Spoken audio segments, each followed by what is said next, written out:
from the Lakeside Newsroom of the Henrico Citizen, your hometown news source since 2001. This is the Henrico News Minute with publisher Tom Lapis.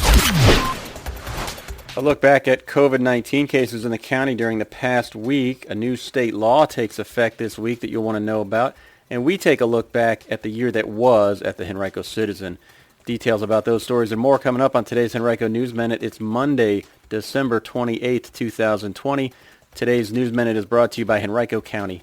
And now for the news. Well, after 8 days with at least 133 new COVID-19 cases reported in Henrico County, the past 2 days saw those numbers dip below 100 to 94 and 91, respectively.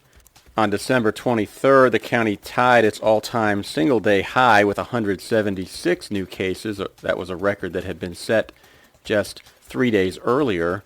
The county is now averaging 135 new daily cases during the past 7 days. There have been 12 new hospitalizations in the 6 days since we last came to you on the News Minute, and 13 new deaths related to the virus also have been reported, including 9 on December 22nd. The county's PCR testing positivity percentage in the past 7 days is 8.9%, and Henrico is averaging about 1,300 PCR tests each day during that past 7-day period. Rapid testing in the county has increased dramatically in the past 10 days or so on record. About 700 people were being tested with the rapid test each day in Henrico as of December 23rd. That was up from just about 427 just 10 days prior. Among those rapid test results in Henrico during the past 7 days, the positivity percentage is lower, 7.5%. The Heart of Virginia Council of the Boy Scouts of America will have a new home in Henrico County shortly. It's moving its headquarters from Richmond's near West End to Henrico's north side at 8090 Villa Park Drive. It purchased a building there for $2.875 million recently and expects to begin renovations at the site in January. The building formerly was occupied by engineering firm Draper Aden, which relocated its local offices to a nearby site on Wilmer Avenue. The new location contains more than 26,000 square feet, twice as large as the Boy Scouts' existing home on Fitzhugh Avenue in Richmond, and it sits on about 5 acres. It'll enable the organization to serve as a retail outlet, a training center, and scouting corporate headquarters all in one. Last year, the organization served more than 11,000 members between the ages of 5 and 20. On Friday, Virginia's new hands-free law takes effect. It forbids you from holding a cell phone or using one while you're driving, and if you do that, you are subject to a fine of $125 if you're caught.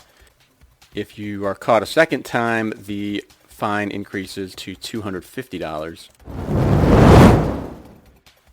Well, 2020 has been a challenging year, to say the least, for pretty much all of us, and we are no different at the Henrico Citizen. We had to end our print edition, which we'd published for more than 18 years back in March, and subsequently lost about 85% of our expected revenue during a 7-month period that followed. But we have been fortunate to persevere and receive support not only from readers in the form of about $10,000 in donations in the months since, but also from Facebook, which awarded us a grant of more than $34,000 back in May, and also from Google. Since our transition in March to a fully digital daily weekday platform, we've witnessed a 210% increase in the number of unique visitors to our website on a monthly basis, and about 191% increase in page views on the site, up to 1.24 million so far this year from 425,000 last year. We've also added more than 3,200 subscribers to our free daily weekday Henrico Newsflash email update. On Henrico Citizen right now, you can read our detailed first ever Henrico Citizen annual report, which takes a look back at the year that was for us.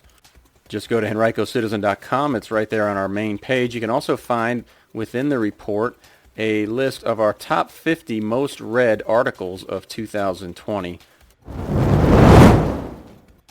Well, whenever you get around to taking down that Christmas tree, and if you're like me, you'd like to leave it up a little longer, Henrico County will accept your trees for recycling into mulch through Sunday, January 10th. The service is free. It's offered by Keep Henrico Beautiful and the Henrico Department of Public Utilities.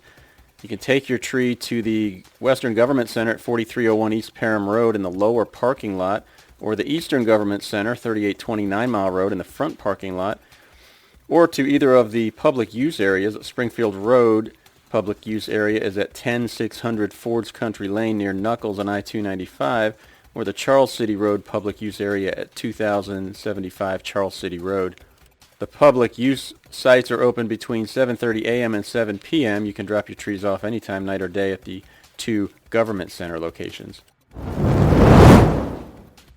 Earlier this month, the Varina Ruritan Club presented its annual awards to honor a Henrico police officer, a Henrico firefighter, and its first citizen of Varina. The organization honored Henrico firefighter Brad Bishop of Station 18's B Shift. He was named Firefighter of the Year. He achieved CDP rank career firefighter. Henrico police officer Michael Marshall was named the group's Police Officer of the Year. He's been with Henrico since January of 2013, formerly serving in the Petersburg Police Department. And Sandra Pinky Dowdy, a lifelong Varina resident and founder of Varina Rising Stars 4-H Club, back in 1985, was named the first citizen of Varina. She is a longtime member of Hardy Central Baptist Church and a two-time Grand Marshal of the Varina Toy Parade. Today's Henrico News Minute is brought to you in part by Henrico County. How did Henrico County respond to the challenges of 2020? By taking bold steps to strengthen its connections with residents, businesses, and other stakeholders. That's one of the many takeaways from County Manager John Vitolkis' State of the County address. This year's presentation is all virtual due to COVID-19. To check it out, go to henrico.us and click the link at the top of the page.